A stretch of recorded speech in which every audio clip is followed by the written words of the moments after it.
আমার নাম আফ্রোদিতি। আমি আবৃত্তি করছি জয় গোস্বামীর মেঘবালিকার জন্য রূপকথা।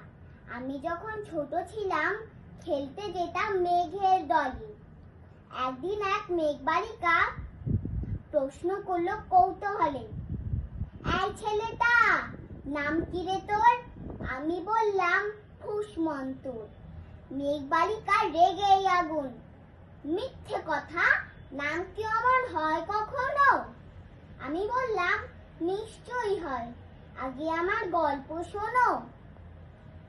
সে বলল শুনবো না যা, সেই তো রানী, সেই তো রাজা, সেই তো একই ঢাল তলোয়ার, সেই তো একই রাজা কুমার পক্ষীরাজি, শুনবো না ও সব বাজে।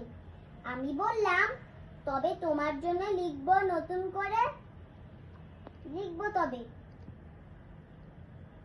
সত্যি লিখবি? তাহলে মস্ত করে লিখতে হবে, মনে থাকবে, লিখেই কিন্তু আমায় দিবি। আমি বললাম তোমার জন্য লিখতে পারি এক পৃথিবী।